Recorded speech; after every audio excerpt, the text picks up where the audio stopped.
Welcome to English, Please, the podcast where we explore captivating topics in under 10 minutes in clear, intermediate English. I'm your host, Christopher. I live and work in New York City, and I'm a language enthusiast who has always been interested in the best ways to learn a new language. Thank you for joining me for another episode designed to help you improve your English listening skills and vocabulary. In episode 16, I mentioned that I'd be sharing more tips and advice in this follow-up. If you haven't listened to episode 16 yet, it's a great place to start. Then, come back and listen to this episode for even more helpful tips. Okay, let's get started with part 2. You'll often hear the best and quickest way to acquire advanced language skills is through total immersion in English. Normally, this means living in a place where English is all around you, and you are forced to use it at all times. And yes, immersion certainly is effective, but leaving family and friends and the daily routines of school or work in order to live abroad for a few months isn't necessarily an option for most of us. But you don't have to move to Los Angeles or New York City to get some of the benefits of immersion.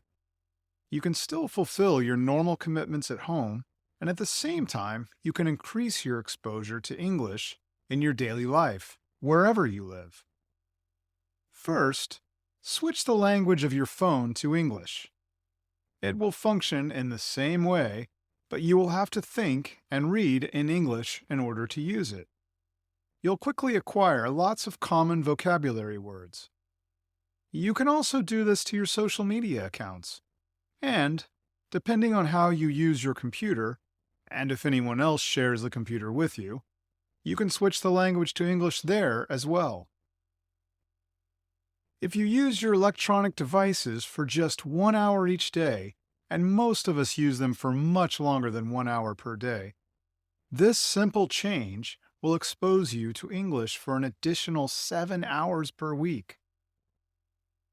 To improve your ability to speak, read, and listen in English, it's critical to continually expand your vocabulary. In part 1, I recommended getting a notebook to add new words and phrases when you encounter them, and to review this growing word list frequently whenever you have time. This really does work. You can supplement the notebook and develop a larger vocabulary by doing something that might sound strange, but that's quite effective. Attach a label or post-it note to physical objects in your home with the English word for each object written on the label or note. This might be the refrigerator, the television, the desk, or even the window. The note can be tiny, and you can put the note someplace out of view. Your English journey shouldn't bother other people in your home, of course. You should look at the word and say it when you use the object. If you don't recall the word when you use the object, just check the note. You'll be amazed how quickly your vocabulary grows. The words for objects in your home are often used in conversations you have in your native language, and it's the same in English. You will use this vocabulary when talking or hearing about daily routines or actions. So why not learn them in a simple way with almost no extra work? The easiest part of learning English, or any language, is the passive part. The part that you do by listening or reading or reviewing vocabulary. There's no risk in this. We don't get embarrassed or nervous since we aren't interacting or using the language with another person.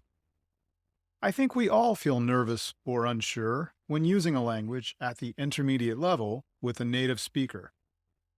Intermediate conversations are more complicated and detailed than the basic phrases you use as a beginner.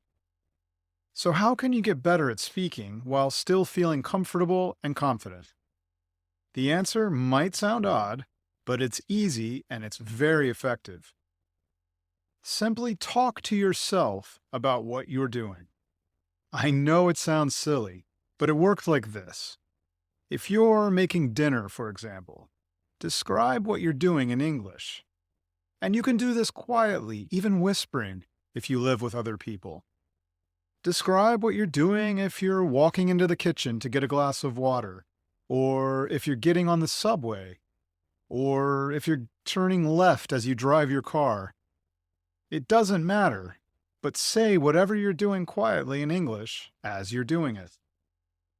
Do this, and you will become more and more comfortable speaking. You'll begin to feel more confident expressing yourself and talking about daily tasks and processes. And if you look words or phrases up that you don't yet know, you'll learn new vocabulary too. Okay, so far all of the tips in this episode require almost no extra work. They are things you do anyway. Doing them in English adds little or no additional time to your day. And this is great because we are all busy. However, improving your English does require some extra time. I've got a couple of additional tips to share with you, and these will require some work. But the rewards are huge at the intermediate level. First, speak. This time not to yourself, but to others. This isn't always easy, of course. You might not have access to native English speakers where you live. And speaking to other English learners who are also at the intermediate level is great and can be helpful, but if you limit yourself to this, you'll find it difficult to get feedback on your pronunciation or to learn native phrasing or vocabulary. In my learning, finding someone to speak with has been the most difficult part. But I have a solution. There are many places online where you can meet native English speakers who are learning your native language.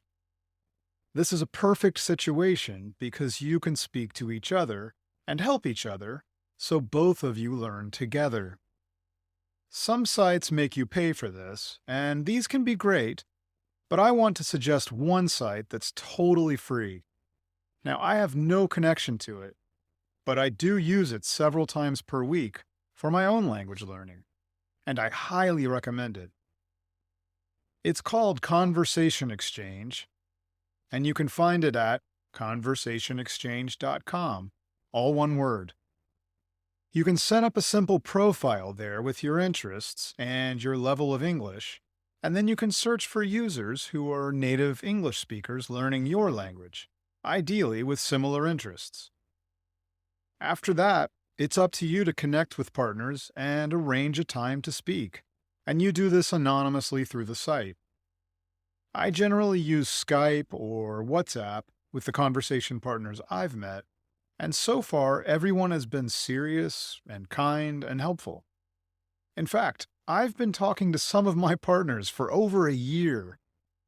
They've helped me become better at speaking and listening, and I'm sure I've also helped them. We generally speak for 30 minutes in English and another 30 minutes in their language. We are able to help each other with pronunciation and phrasing, and we can support each other since we both have an interest in progressing in our learning. Oh, and the fear of speaking disappears. We're both learners, so it's a level playing field.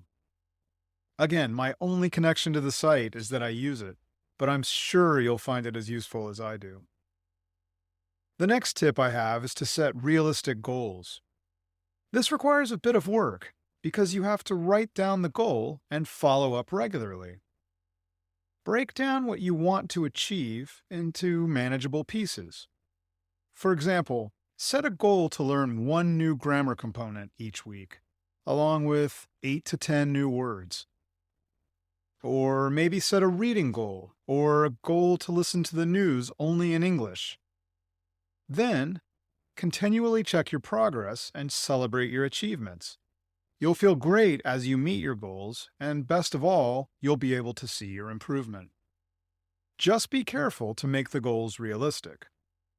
Participating in conversation exchange and setting and checking goals will take some time, but it's worth it. Combine these tasks with the things that don't take extra time, things that you do anyway. You'll be able to see real growth in your English skills, and you'll be on your way to fluency. Trust the process is a common phrase that I think applies nicely to language learning. This phrase means to be comfortable and confident that the journey or process of learning English will work, even if it feels challenging, overwhelming, or difficult. You'll get there. Use the tips here and in the previous episode to help you. And I want to repeat something I said in part 1. Getting to the intermediate level in English is amazing. Understanding most of the content in this episode is incredible. Remember this as you continue to improve.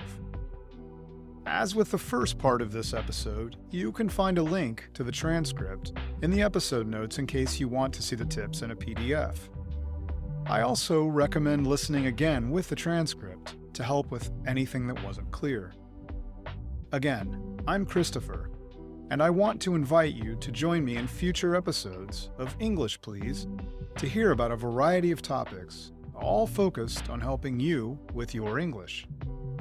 Subscribe now wherever you listen to podcasts, and let's embark on an adventure together in clear, understandable English. I also encourage you to visit comullen.com/pod for more information. Thanks for listening. See you soon.